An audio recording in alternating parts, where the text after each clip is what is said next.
The content in this video is based on factual, real-life events and public records. All opinions expressed are for educational and documentary purposes only. Viewer discretion is advised, as some scenes may depict sensitive content. This video is intended for informative purposes and complies with YouTube's guidelines. The steel door shouldn't have opened. Every inmate on the tier knew that.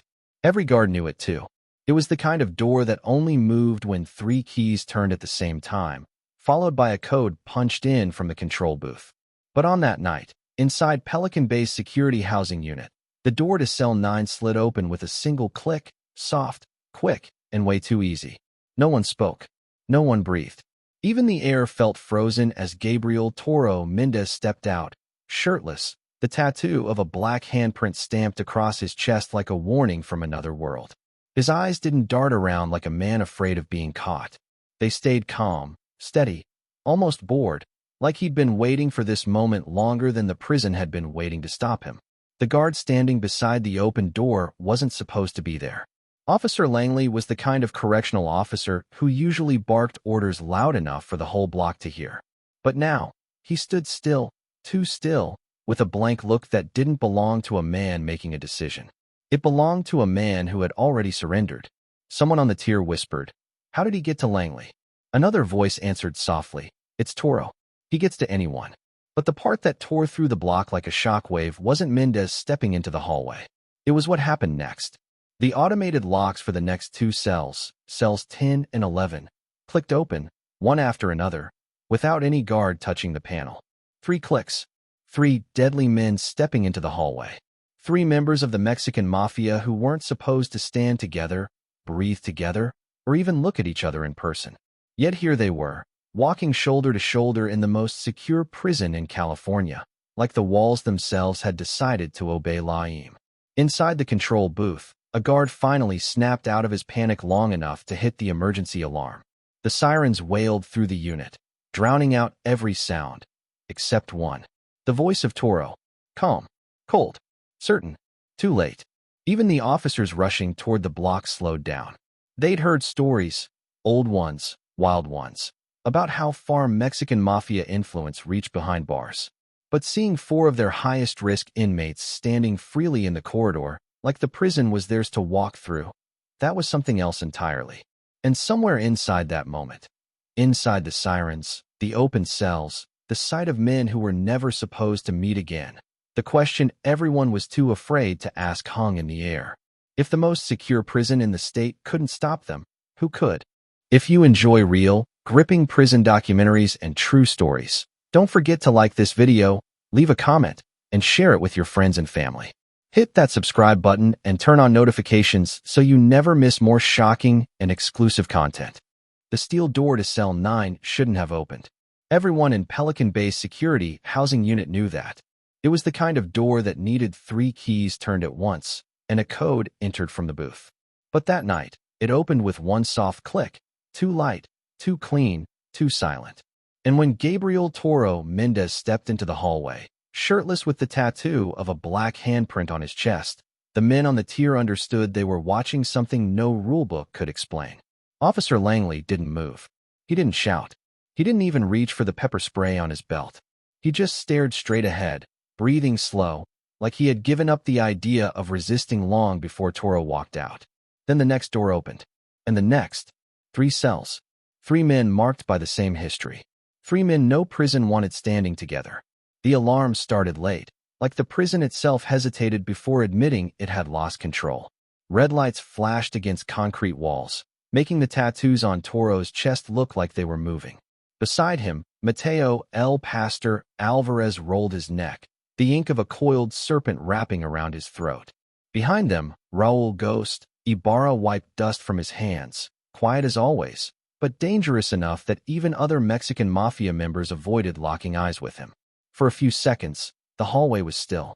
Then Toro turned slightly, watching the red lights reflect off the steel. "It begins," he said, not raising his voice. The guards running toward the tier slowed down when they saw the scene. No weapons in the inmates' hands. No visible force. Just presence. A level of control a prison wasn't built to counter. The Mexican Mafia didn't need metal to be dangerous. Influence, fear, loyalty, those were sharper. And Toro had all three. The story didn't begin that night, though. It began years earlier, long before Pelican Bay locked Toro inside the SHU. Back then, before the handprint tattoo, before the black-inked Aztec warriors running across his back, he was just Gabriel, a kid from Oxnard who grew up watching older men control entire blocks from a single folding chair on the sidewalk. At 14, he was already running errands, passing notes, carrying small bags he pretended not to understand. But everyone around him knew the truth. He was being tested. The Mexican Mafia didn't recruit children, but street sets loyal to them did. And kids like Gabriel, quiet, fast, observant, were perfect material. By 18, he had a reputation for doing things calmly. No shaking hands. No broken voice. No panic. People said he looked like he was thinking 3 steps ahead, even when he was barely awake. That caught the wrong kind of attention. One night, an older shot caller pulled him aside behind a liquor store. The man smelled of beer and cigar smoke, but his eyes were sharp. "You don't talk too much," he said. "Good. I got something for you." Gabriel didn't ask questions. That was another reason they liked him. What happened after that wasn't the beginning of a legend, just the beginning of inevitability. One job turned into 2. 2 turned into 5. Soon he moved information between people who didn't meet in public, who didn't speak on phones, who didn't trust anyone outside Laim. By 22, he was inside prison for the first time. Not for the job everyone assumed, but for something small, possession, violation, nothing dramatic. But inside, something happened that shaped everything. He met Mateo Alvarez. Mateo wasn't large, but he carried himself like someone who had survived things most men couldn't imagine. His tattoos weren't stylish, they were memorials. Lines, dates, initials. The serpent on his throat represented a neighborhood that didn't exist anymore, wiped out by internal wars and law enforcement pressure. Mateo wasn't friendly. He watched Gabriel for weeks before speaking a real sentence to him. "You don't look scared enough for a new fish," he said one afternoon during yard time. "I'm scared," Gabriel answered. Mateo smirked. "You hide it well." That was the beginning. Mateo didn't recruit him. Mateo didn't need to. Everyone around them saw who Gabriel listened to, who he walked with, who he learned from. Respect is contagious inside prison. Fear spreads faster. And Mateo had both. When Gabriel was released on parole, Mateo gave him a nod. Not a handshake, not a hug. Just a nod. The kind that meant, "Your story isn't over." It wasn't. Outside, things had changed. Old alliances were shifting. Younger crews were reckless. And somewhere in the chaos, a message reached him. A message with no signature, no greeting, just one line. "Your time is coming." He didn't know who wrote it, but he understood what it meant. The Mexican Mafia didn't invite people. They recognized them. Months later, he was back inside. This time for something that newspapers reported but never truly understood. And this time, he wasn't a fish. The Mexican Mafia didn't treat him like a recruit. They treated him like someone whose name had been whispered long before he walked through the gates. His cellmate introduced him simply. "This is Toro." The name stuck. Not because of size. He wasn't the biggest. Not because of noise. He barely spoke. But because when Toro walked, other men moved. That was the beginning of his rise. Years passed. Power shifted. Alliances tightened. Pelican Bay eventually became his world, but even in solitary confinement, rumors moved faster than air. Toro had something no SHU was built to block: communication. Not phones, not smuggled devices, just loyalty. Men willing to wait, to listen, to pass messages in ways no camera could catch. But even that wasn't enough to explain the night the cell doors opened. Toro didn't believe in magic. Nothing inside prison happened for free. There were signals, timings, trades, debts. Someone on the outside had pushed a button.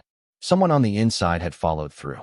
Someone had decided that those 3 men, Toro, Mateo Alvarez, and Raul Ghost Ibarra, needed to stand together again. But the 4th man was the mystery. Officer Langley. A correctional officer with 15 years on the job. No record of misconduct. Married. 2 kids. Never took bribes, according to everyone. Never looked scared, until that night. Something broke him. Something bent him. Something made him turn that key. And as the alarms echoed through the block, Toro looked down the hallway toward the approaching guards like he already knew how the next hour would unfold. This was no escape attempt. This was no random breach. This was the start of something the prison wasn't prepared to understand. And then, just as the guards raised their radios to shout commands, a sound cut through the noise. Deep, heavy, final. The outer security door, leading deeper into the restricted wing, unlocked itself. One more click. One more impossible opening. The prison froze. And Toro smiled.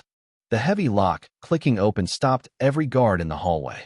The sound didn't echo like the other doors. It thudded, deep and mechanical, like something buried behind the walls had woken up. The red emergency lights flashed across the steel frame of the restricted wing, a door no inmate should ever be near, let alone walking toward. Toro didn't rush. He didn't even change his pace. He stood with his hands loosely at his sides, breathing slow, watching the door like it was greeting him, not challenging him.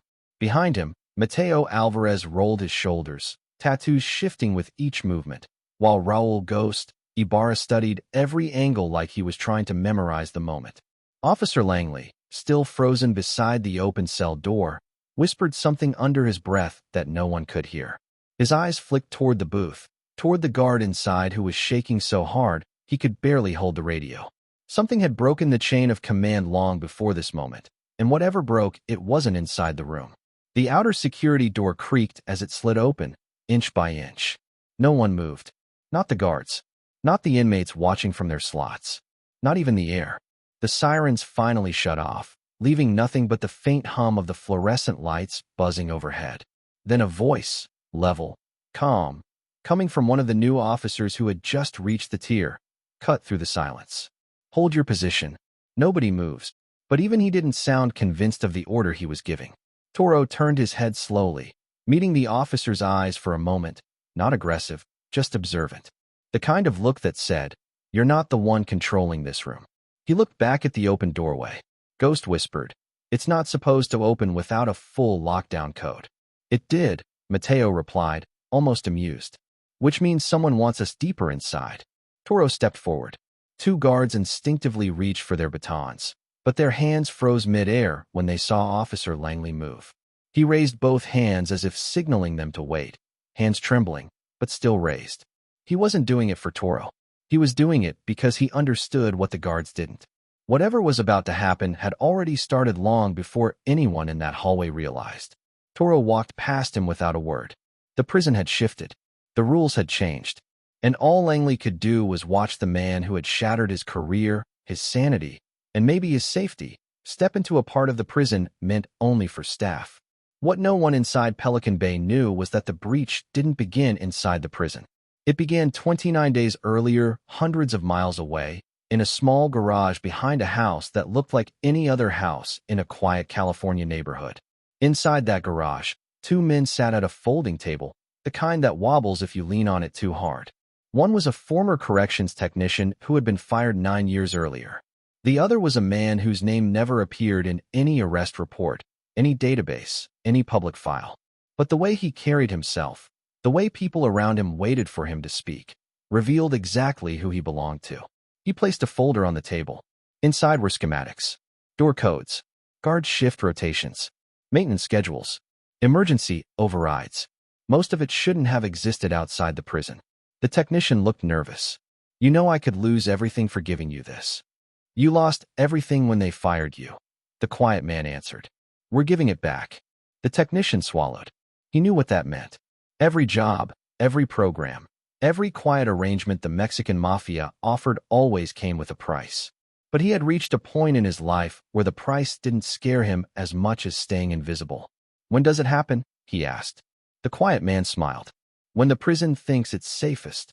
Back inside Pelican Bay, Toro walked through the threshold of the restricted wing, feeling the temperature drop. The air inside this part of the prison was colder, heavier, as if the concrete was thicker and the lights dimmer on purpose. Behind him, Mateo and Ghost followed, steps sinking naturally, like they had done this walk before in another life. The guards outside hesitated. One muttered, "We can't let them go in there." But no one stepped forward. It wasn't fear of violence. It was fear of the unknown. The idea that another force, silent, strategic, patient, was pulling strings they couldn't see. As Toro moved deeper into the wing, he noticed something strange. A janitor's cart was parked against the wall. At first glance, it looked normal: mop, bucket, cleaning supplies. But Toro's eyes caught something most would miss: a folded piece of paper tucked beneath the bucket. He reached down with 2 fingers and slid it out. Mateo leaned over his shoulder. "What is it?" Toro unfolded the note. A single sentence was written in small, neat handwriting. "Follow the blue line." Ghost looked up at the floor. Sure enough, a faint, fresh blue stripe, thin enough to blend into the old paint, but new enough for someone paying attention, ran along the base of the wall, leading deeper inside. Mateo shook his head. They planned this tight. Toro didn't respond. He started walking. The deeper they went, the more the prison changed. Cameras faced the floor instead of the hallway. A supply closet stood wide open, filled with boxes that looked untouched. An emergency exit sign flickered like it had been tampered with. Toro stopped suddenly. Footsteps. Soft ones. Coming from ahead. Not guards. Not panicked. Not rushed. Steady. A man stepped into view. He wore maintenance overalls, a badge clipped to his pocket, and the kind of neutral expression that looked practiced. Toro noticed the tattoos peeking from beneath his collar, though. Faded, homemade ink, the type that told stories of past sentences. Mateo recognized him first. "Iladio." The man nodded, as if seeing 3 high-risk inmates walking freely in a restricted wing was something he had expected. "You're late," he said calmly. "We only have a few minutes." Ghost's eyes narrowed. "How did you get in here?" Iladio tapped his badge. "Old friends in old places. In a prison that doesn't pay enough attention to the people who fix its problems." He turned and began walking, guiding them with quick steps. Toro didn't follow yet. He studied him. Something felt off. Not wrong, not dangerous, just incomplete. Like Iladio wasn't the one actually in charge of whatever tonight was meant to be. "Who gave you the order?" Toro asked. Iladio paused. His jaw tightened for a second. A hesitation too fast for most people to read, but not for Toro. Then he said, "Someone you've owed since your first day inside." Mateo exchanged a look with Ghost. Ghost whispered, "Who could he mean?" Iladio continued walking. The blue line on the floor led straight toward him. Toro's instincts prickled. Every event so far was too coordinated, too controlled, too intentional. Someone had opened doors, turned keys, disabled cameras, and placed people exactly where they needed to be. But why? And why now? They didn't get answers. Instead, as they reached the end of the hallway, Iladio stopped in front of another heavy door. This one wasn't marked. No sign. No number. Just a blank slab of reinforced steel that didn't belong in a normal prison layout. Iladio stepped aside. "Go in," he said. "He's waiting." "He," Mateo repeated. Iladio nodded. But before anyone could move, another lock, one none of them had touched, clicked from inside the door. Slow. Deep. Final. Toro stared at the steel surface, knowing that crossing this threshold was the point of no return. Then the door began to open. Not because of Iladio. Not because of Toro. Because someone inside wanted them there. And as the dark room revealed itself inch by inch, every instinct inside Toro told him the same thing. Whoever was waiting on the other side knew more about tonight than any of them. The door opened slowly, not with the hydraulic hiss of a high-security hatch, but with a controlled, measured slide, like someone inside wanted them to feel every second of the reveal. The darkness behind it wasn't complete. Faint light glowed from somewhere deep within, enough to outline the shape of a room much larger than any space that should exist behind a blank wall in Pelican Bay. Toro stepped forward first. He didn't hesitate, but his shoulders stiffened, just for a breath, the only sign the moment had weight even for him. The tattoo on his chest, black handprint, sharp and dark, shifted as he exhaled. Mateo and Ghost followed, walking as if they were entering a courtroom where their fate had already been decided. Iladio stayed behind, not entering, not following, not explaining. The door slid shut behind them with a low, resonant thud. The room was colder than the hallway. Bigger, too. The walls weren't bare concrete, but reinforced panels, the kind used for high-risk interview rooms or storage for things the prison didn't want anyone to see. A single fluorescent bulb flickered above, casting shadows that stretched too long. The smell was strange, not bleach, not old metal, something cleaner, sterile, like a facility that wanted to look abandoned but wasn't. A desk sat in the center, and behind it, a man. He was older than Toro expected. Mid-60s, maybe older, Hair almost silver, but his posture was straight, almost military. No tattoos visible. No prison blues. He wore plain clothes, gray shirt, black jacket, and around his wrist was a bracelet so simple it looked expensive. He didn't rise. He didn't greet them. He just looked at Toro with a calmness that felt unnatural inside a prison. Toro recognized something in that stare. Not fear, not respect, certainty. The man spoke first. "You finally made it." Mateo muttered, "Do we know him?" Ghost shook his head. "Never seen him before." The man smiled faintly. "You don't have to know me, but I've known each of you for a very long time." Toro stepped closer. "You opened those doors." "No," the man said. "I asked for them to be opened. Others handled the mechanics." "And who are you to ask?" Mateo said, crossing his arms, tattoos coiling as his muscles tensed. The man lifted a small device from the desk, a worn, old cassette recorder. An object so outdated it felt intentionally symbolic. He pressed the side, and the machine clicked. A voice played through the static. The voice was deep, steady, familiar in a way that reached back years. Toro's jaw tightened. Ghost blinked twice, stunned. Mateo whispered a curse under his breath. Because the voice belonged to someone none of them expected. Someone long thought gone. Either dead or buried so deep in the prison system he had become a ghost. "Gabriel," the voice said on the recording. "If you're hearing this, then they finally opened what they swore they'd never open." Toro didn't move. His breathing slowed. The room felt smaller. The recording continued. "I don't know when you'll hear this, but I know why. They need you for something. And if they've gone this far to get you, then whatever they have planned is bigger than any of us." The static cut off. The man placed the recorder on the desk again. "It was given to me 13 years ago," he said, "with instructions never to play it unless this night arrived." Mateo stepped forward. "Who gave it to you?" The man tapped the recorder. "The one you used to call Maestro." All three men froze. The Maestro wasn't a nickname people used lightly. He was the strategist behind some of the most influential connections the Mexican Mafia had ever formed. A thinker, not a fighter. A man whose decisions changed entire neighborhoods. He disappeared years ago, swallowed by the system, his name fading into whispered stories. No one expected him to still be alive, or active, or planning anything. Ghost's voice cracked for the first time. "Maestro set this up?" The man nodded, patient, like a teacher waiting for students to understand a lesson. Toro didn't sit. He didn't look at the recorder again. He kept his eyes on the man. "What do you want from us?" The man interlocked his fingers. "Not what I want. What he wanted." He pushed a folder across the desk. Toro didn't open it. Not yet. He stared at the cover. No label. No markings. Just a plain gray folder full of something that explained why doors had opened, why cameras had gone blind, why Officer Langley stood paralyzed by guilt outside the hallway.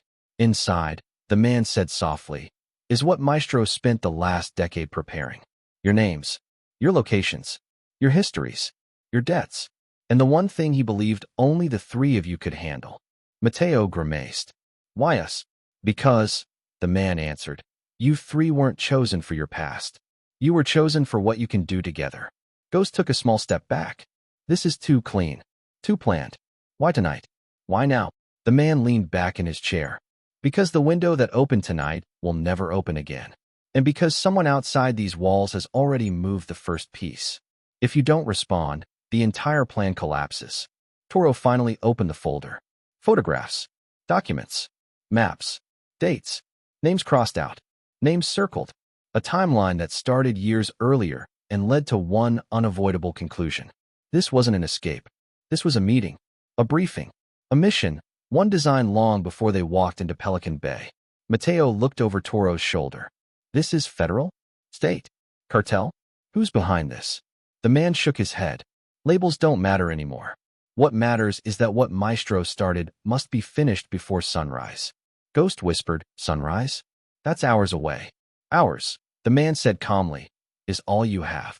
Toro closed the folder. "Say the real part," he said. "Why us?" Not the poetic answer. The truth. The man held Toro's stare without blinking. "Because Maestro believed you were the only ones he couldn't predict." The room went silent. Ghost swallowed.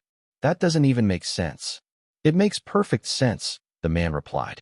"He trusted you because he didn't control you.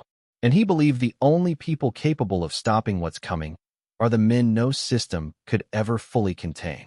Toro didn't look away. And what exactly is coming? The man opened a drawer.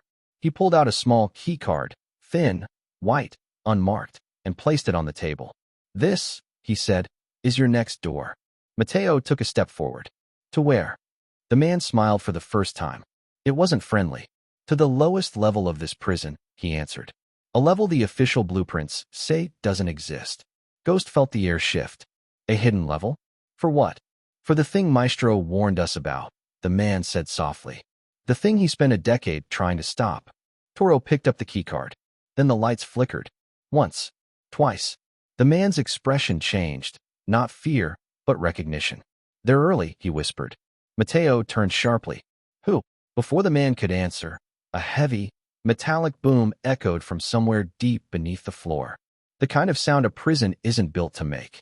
Ghost whispered, what was that? The man stood slowly and said the last thing any of them expected.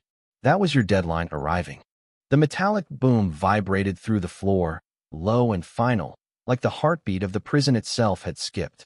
Toro's eyes narrowed. Mateo and Ghost froze beside him. The man behind the desk, the one who had guided them here, didn't flinch. He simply straightened, as if the sound had been expected all along. Toro clenched his fists. That wasn't just a warning. That was an invitation. The man nodded. Exactly. The longer you wait, the harder it becomes to control what's about to unfold. Mateo's hand brushed against his neck tattoo, a serpent coiling around his throat. Control? Nobody controls Pelican Bay. Nobody. You forget, the man said. Pelican Bay is just walls. It's not the threat. The threat is what lives beneath them. Ghost's eyes widened. Beneath them? Toro exhaled sharply. He means the lower level. The man leaned forward. Yes, the section they erased from the official blueprints. The one even most guards don't know exists. It's not a prison floor. It's a vault. A place meant to hold things, dangerous things, and people who were meant to disappear forever. Mateo swallowed. And we're going there why? To rescue someone? Destroy something? What? You're going there because Maestro said it could only be handled by men no system could contain, the man answered. His voice was steady, but there was weight behind every word. You three have survived every rule, every wall, every lock. That is why. Toro looked at the key card in his hand. White, plain, unmarked. Nothing about it screamed power. Yet everyone in the room felt it vibrate with authority. Something old and hidden waited on the other side. I don't like this, Mateo said. It's too neat. Too clean. Nothing this organized ever ends clean. Toro didn't answer. He placed the key card against the scanner built into the wall, an old access panel that wasn't supposed to exist, and pressed. A soft beep followed. A lock clicked deep within the concrete. Then another. Then a panel in the floor began to shift, sliding aside to reveal a stairwell spiraling downward into darkness. Ghost's eyes flicked to the man. We're really doing this. The man didn't smile. You were chosen because you already agreed. You just didn't know it. They descended slowly. Each step echoed like it had never been stepped on before. Dust swirled in the flickering light, catching the edges of their tattoos as if even the air wanted to mark them. The deeper they went, the colder it became, and the faint hum of machinery rose around them. It wasn't like the hum of the prison above. It was different. Organized. Mechanical. Purposeful. Toro paused. Why are they keeping this secret? Why erase an entire floor? The man behind them, who had followed quietly, said, because what is down there cannot exist in the open. The wrong eyes, the wrong hands, it would change everything. Mateo's teeth clenched. And Maestro? He's the only one who knew. Yes, the man replied. Only him. And only because he predicted the right three people would one day be able to walk through that steel door and finish what he started. Toro's chest tightened. Finish what he started? Nobody finishes anything in Pelican Bay. They just survive. Ghost shifted uneasily. What happens if we fail? The man's eyes darkened, but he didn't answer. Instead, he pressed a button on the wall, and a light flickered to life below. The stairwell ended in a wide, steel door. Toro stepped forward and slid the key card into the slot. Another beep. Then the door shuddered open, revealing a space that smelled colder, older, and untouched for decades. They entered carefully. Concrete walls gave way to reinforced panels. Lights overhead hummed faintly, illuminating rows of metal cabinets and storage units. Some were tall, some short, some so massive that they seemed designed to hold something beyond imagination. Everything was locked, sealed, cataloged, and the air was heavy with history, the kind only a hidden section of a prison could hold. Mateo whispered, "This is insane. How is this even real?" Ghost's eyes scanned the walls, resting on one panel covered in decades-old graffiti. Names, numbers, dates, all marks of people who had been here, some of whom no one ever remembered. A faint pulse of fear passed through him, unspoken but tangible. Toro didn't speak. He walked straight toward a cabinet at the center of the room, larger than the rest. The label was faded beyond recognition, but he didn't need it. Something in the way the metal gleamed beneath the dim light drew him. He reached out, but before his hand touched it, the man behind him stopped him. "Not yet," he said. "You need to understand what's at stake first." Toro looked over his shoulder. "Then tell me." The man stepped closer. "Maestro warned us that whoever controls this room controls far more than this prison." He didn't just anticipate threats from outside. He anticipated the corruption, the deals, the manipulations that always run under the radar. And he knew you three are the only ones who could navigate it without becoming trapped. Ghost swallowed. "So it's not just dangerous, it's political." The man nodded. "Exactly. Every step in here has consequences. Every decision echoes." Mateo's hands clenched. "And the thing we're after? It's down there somewhere." "Yes, but it's not a thing you can touch lightly," the man replied. "It's influence, power, information, things that should never have existed in one place. Things so carefully hidden that no one outside these walls has ever seen them, and few inside even believe they exist." Toro exhaled slowly, running a hand over the black handprint tattoo on his chest. "Then we go in knowing nothing." "Yes," the man said. "Knowing nothing. Because the moment you think you understand, you lose." They moved deeper into the room. Cabinets lined the walls like sentinels. Some drawers were labeled with faded ink. Others had no markings at all. The air seemed to hum with anticipation. Then, at the far end of the room, a low hum grew louder. A sliding metal door revealed a small platform with a reinforced desk and an old safe, the kind with multiple combination locks. The hum was coming from inside the safe. Electric, mechanical, alive. Mateo whispered, "I don't like this." "Not one bit." Toro stepped closer. "No room for fear. We've survived worse." Ghost's voice was barely audible. "Have we?" The hum grew louder. It vibrated in the floor, in the walls, in their chests. Something beyond doors, beyond locks, beyond Pelican Bay itself waited inside. The man behind them finally spoke again. "What you do next will decide everything Maestro predicted, and more. Step carefully, think fast, and trust only each other." Toro placed a hand on the safe. Cold, solid, indifferent to the history, to the decades it had been sealed, to the weight of the prison above. And then, without warning, a soft click came from the safe. Not from them, not by their hands. From inside. A mechanism decades old, untouched, suddenly active. The safe was opening itself. And as the metal door swung aside, the three men stared at whatever Maestro had hidden for all these years. What they saw would change everything. The safe swung open with a hiss that echoed in the cold, reinforced room. Inside, stacked carefully and almost reverently, were folders, coded drives, and stacks of documents bound in leather.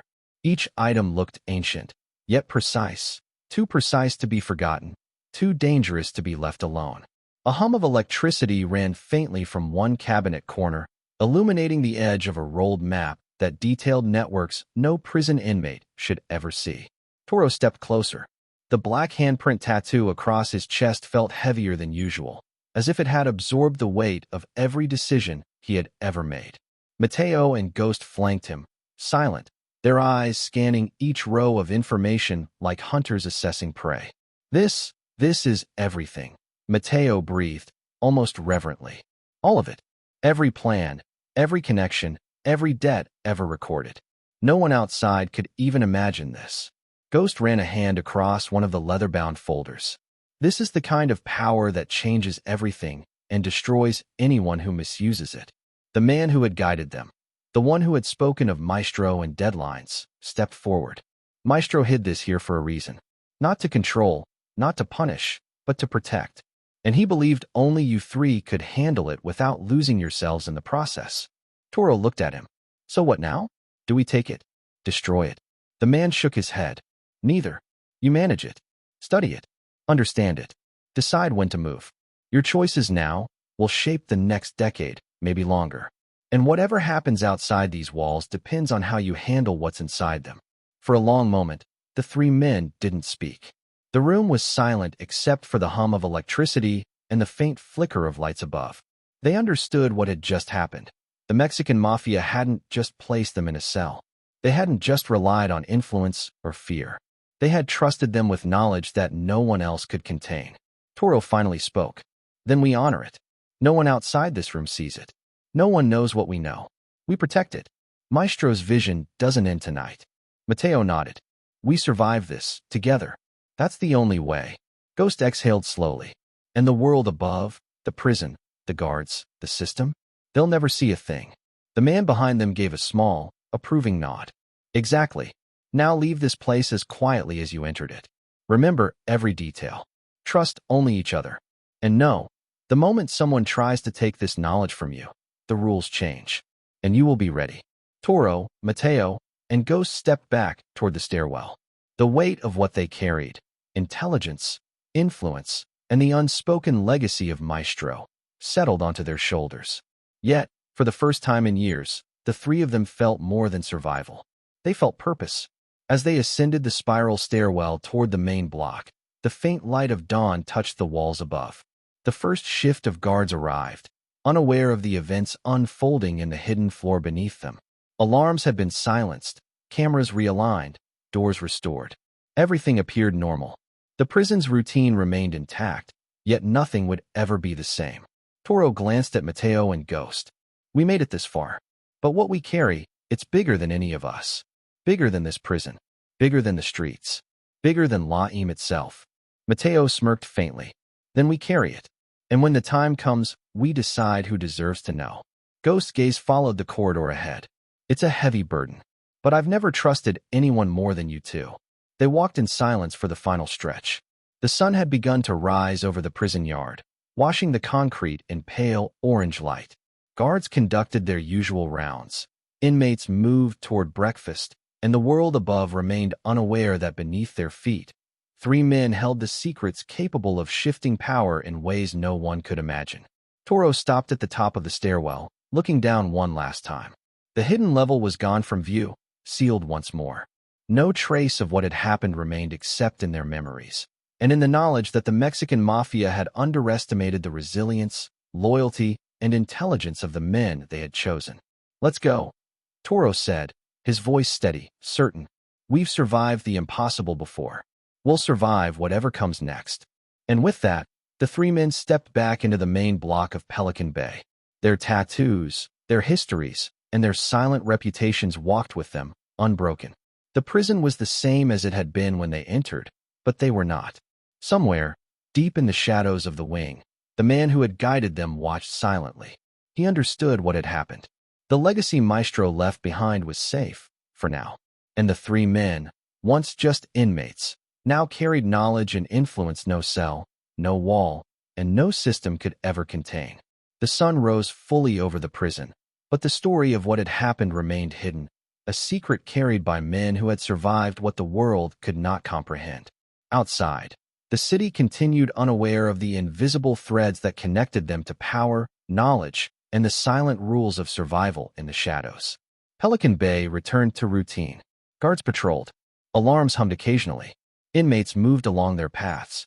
And yet, within the minds of three men, a hidden legacy remained alive, a story no one outside could ever fully know. They had faced what no system could stop, survived what no guard could prevent, and carried forward what no one else could hold. For now, the prison walls could contain them, but nothing could contain the power of what they had learned, the unity of their loyalty, and the weight of the legacy they were entrusted with. And somewhere, beyond the locked doors and reinforced concrete, the world waited. Outro. What happened at Pelican Bay that night would remain a secret to nearly everyone outside its walls.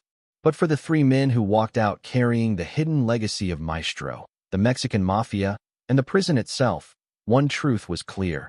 Influence, loyalty, and strategy could never be locked behind steel bars. The rules of the system were always changing, but the men who understood them, who adapted, and who trusted each other would always survive. Some doors remain closed. Some secrets remain hidden. But legends like these endure forever. Hashtag Mexican Mafia, hashtag Lyme, hashtag organized crime. If you enjoy real, gripping prison documentaries and true stories, don't forget to like this video, leave a comment, and share it with your friends and family. Hit that subscribe button and turn on notifications so you never miss more shocking and exclusive content.